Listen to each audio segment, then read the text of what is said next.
Selon les Bibles actuelles classiques, ce n'est pas n'importe qui va porter les vêtements fin là. Ça, il faut le comprendre. Ce sont des personnes bourgeoises, des personnes extrêmement riches, les personnes importantes qui vont porter ce genre de vêtements. Pour cela, on va aller dans Genèse chapitre 41, verset 42. Toujours dans la traduction du Monde Nouveau, mais vous pouvez être dans d'autres versions. C'est à l'époque où ceux qu'on va appeler Youssef, donc Joseph, le fils de Jacob, Yaakov, selon les Bibles actuelles classiques, à un moment donné, il va résoudre l'énigme par rapport au rêve que le roi il avait fait ici à cette époque.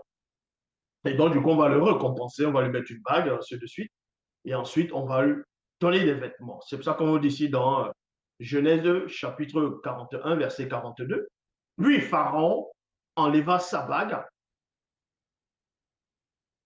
à cachette et l'a mis au doigt de Joseph. Il y a virgule ici. Le fit habiller de vêtements de fin lin. Vous voyez, c'est écrit de la même manière comme dans Marc, chapitre 14, au verset 51.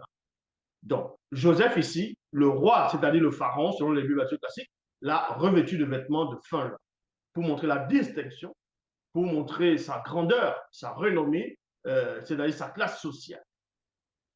Mais le personnage qui suivait Jésus durant la nuit, qui avait aussi un vêtement de fin là, vous voyez que ce n'était pas n'importe qui. C'était quelqu'un qui était, en gros, dans la vie sociale, dans la vie courante. C'était une personne aussi quasiment aisée. C'était quelqu'un qui n'était pas, on va dire, qui n'était pas un simple miséreux. Donc, c'était qui cet homme-là réellement?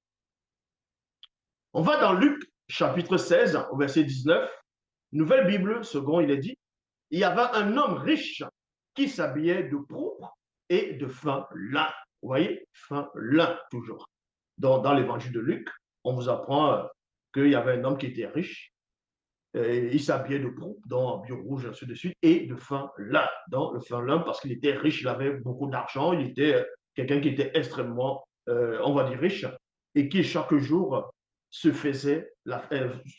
jour faisait la fête et mangeait brillante et menait brillante vie. Donc ça, ce que je venais de dire, c'était l'introduction. Maintenant, on va entrer dans le cœur du message, dans le livre mystérieux, Kalatan Gypsy, le code révélé de la Bible authentique. L'enseignement va se baser sur plusieurs phases. Donc, la première phase, premièrement, est de parler de la mystérieuse nuit où Job-Isabel fut arrêté.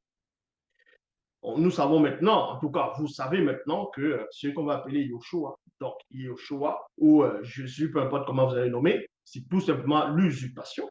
Ils ont pris l'histoire du véritable Christ noir qui s'appelle Job-Isabel. Ils ont inventé plusieurs personnages comme ça, même avant le christianisme. Ils ont inventé d'autres personnages pour dire que c'était le Mashiach.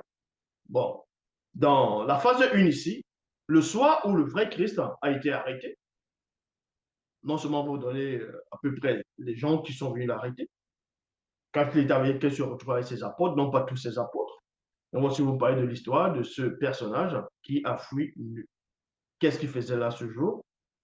Pourquoi il n'avait pas porté, comme j'ai dit dans l'introduction, les caleçons, le slip, tout ça à l'intérieur? Est-ce que c'est quelqu'un qui se baladait juste avec un vêtement, dans d'autres versions un drap?